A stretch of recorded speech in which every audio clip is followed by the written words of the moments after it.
Mon nom et personne est un western franco-italo-allemand sorti le 13 décembre 1973 et réalisé par Tonino Valeri. Ce film, se déroulant à la fin du 19e siècle, nous fait suivre Jack Beauregard, une légende de l'Ouest qui projette de quitter l'Amérique alors en pleine modernisation pour aller finir ses jours sur le vieux continent.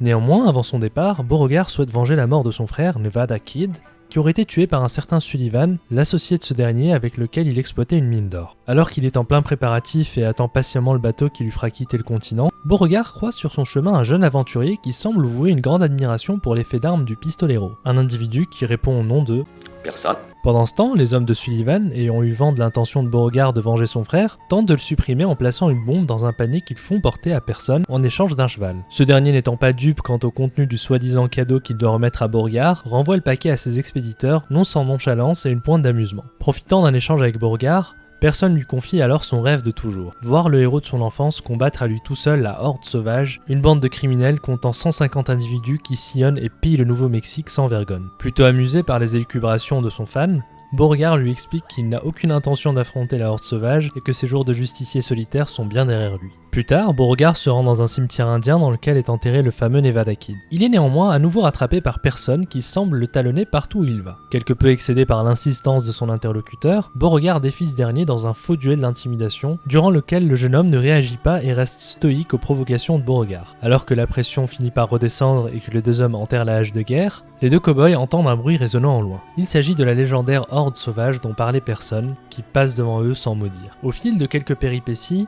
Beauregard est finalement confronté à Sullivan, l'homme qui aurait été responsable de la mort de son frère. Mais au lieu de venger Nevada Kid, Jack finit par accepter les sacs d'or que Sullivan lui propose pour compenser la mort de son frère. Jack Beauregard rencontre à nouveau personne et lui explique pourquoi il a accepté l'or au lieu de venger Nevada Kid. Bien qu'étant son frère, il était selon ses dires un salaud de la plus belle espèce qui pour une poignée de dollars tirait dans le dos d'un ami. Beauregard s'en va alors, laissant derrière lui personne déçu, mais ce dernier a plus d'un tour dans son sac. Par un tour de passe-passe, personne arrive à voler la locomotive qui est censée emmener Beauregard prendre son bateau. Alors que ce dernier compte monter dans la locomotive, personne l'en empêche et lui dévoile son plan. En réalité, cette locomotive était censée convoyer de l'or et personne savait que la Horde Sauvage viendrait à l'attaquer. C'est pourquoi il a rusé d'ingéniosité pour piéger Beauregard et l'amener pile à cet endroit. N'ayant d'autre choix, Jack Beauregard pose ses sacs d'or et se prépare à l'affrontement, tandis que personne s'apprête à assister à une fusillade épique. Dépassé par le nombre, Jack Beauregard est néanmoins plein de ressources et fait exploser à coups de Winchester les cartouches de dynamite trimballées dans les sacs de la Horde Sauvage. Satisfait du résultat de l'affrontement,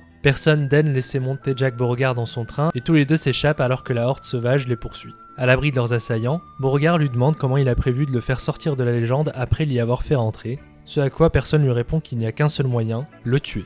Le lendemain, les deux hommes s'affrontent dans une rue bondée de la Nouvelle-Orléans, pleine de témoins, et un photographe qui est venu immortaliser l'instant. Les deux hommes dégainent, mais c'est personne qui a le dessus, et Beauregard s'écroule devant tout le monde. Le lendemain, sur sa tombe, les survivants de la Horde Sauvage venus se venger peuvent lire « Jack Beauregard, personne n'était plus rapide que lui ». Mais le duel était en fait une ruse orchestrée par personne et Beauregard pour permettre à ce dernier de quitter l'Amérique et de faire ses adieux à l'Ouest. Le film se conclut sur la voix off de Jack Beauregard qui met en garde personne sur les années qui l'attendent, puisqu'il est à son tour devenu une légende de l'Ouest. Mon nom et personne est en réalité une assertion sur le cinéma de son époque. Loin d'être un énième western né de la longue lignée de films apportés par le cinéma d'auteur italien, ce métrage est avant toute chose une bulle temporelle qui témoigne de son époque. Et pour comprendre de quoi parle réellement le film, un peu de contexte s'impose. Nous sommes dans les années 70. Si pour certains cela évoque la naissance de la disco, l'arrivée de la R5, les débuts de Michael Jackson ou les balbutiements du jeu vidéo, eh bien les années 70 c'est également ça. Le Watergate, l'enlisement au Vietnam, l'escalade de la guerre froide ou encore le choc pétrolier sont autant d'événements qui ont entrepris de tuer dans l'œuf tous les idéaux de paix et de contestation prônés par le mouvement hippie quelques années plus tôt. Parallèlement à cette actualité morose, la révolution entreprise par ce qui sera appelé rétrospectivement le Nouvel Hollywood fait sauter les verrous du puritanisme américain et aborde parfois radicalement des thèmes qui étaient jusqu'alors considérés comme tabous, qu'il s'agisse de la corruption politique, la sexualité ou une représentation assez graphique de la violence. Le contexte géopolitique mondial mêlé à cette nouvelle approche du cinéma vont fortement impacter les films qui sont sortis à cette période. Il faut se souvenir que le cinéma ne se contente pas d'être un simple divertissement. c'est le vecteur d'expression artistique qui témoigne des époques que nous traversons, puisque le 7e art retranscrit les mœurs, mentalités et états d'esprit des populations de l'époque. Si les années 60 étaient connues pour leurs films d'anticipation dans une société contestatrice, qui imaginait le monde de demain, ou par l'apparition de films d'espionnage légers permettant de tempérer les craintes liées à la guerre froide, les années 70 ont enfanté, quant à elles, une série de films pessimistes dans lesquels les peurs et traumas des populations étaient abordés à l'écran. Orange Mécanique, Les Dents de la Mer, L'Exorciste, Taxi Driver, Apocalypse Now ou encore Alien ne sont qu'un exemple de films qui ont retranscrit directement ou métaphoriquement les craintes sous-jacentes du monde d'alors. À cela, il ne faut pas oublier que l'abolition du code Hays en 1968 a également levé un des derniers remparts de la censure américaine et a permis à des réalisateurs de tous bords d'enfin donner libre cours à la vision originelle de leurs films. Les années 70 signent donc un changement de paradigme radical pour le cinéma qui n'a plus besoin de faire de compromissions pour exister. Mais revenons à Mon Nom et Personne.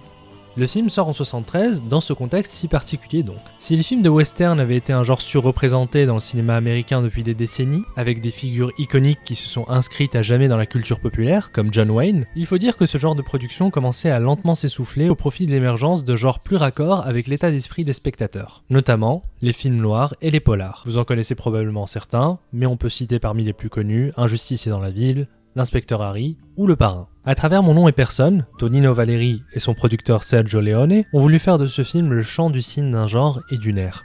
Jack Beauregard est en réalité l'incarnation des films de western qui ont bercé l'enfance de millions de personnes et qui doivent quitter ce monde dans lequel ils n'ont plus leur place, tandis que Personne représente l'enthousiasme du public souhaitant célébrer une dernière fois la nostalgie et la gloire d'un passé déjà révolu. Le fait de placer l'action en 1899 n'est pas anodine, puisqu'il s'agit également d'un changement d'ère, de siècle et donc de temps. Le jusqu'au-boutisme de Beauregard, qui accepte symboliquement de mourir à la fin du film, est en réalité une prise de conscience de la part du réalisateur qui n'espérait pas relancer le genre à travers ce film et la nostalgie des gens, mais simplement lui témoigner le respect et l'amour que lui a donné le public des années durant. L'Ouest a peut-être perdu Jack Beauregard et le cinéma et les films de western, mais l'un comme l'autre ont réussi un exploit qui d'ailleurs est répété sans cesse par le personnage principal du film.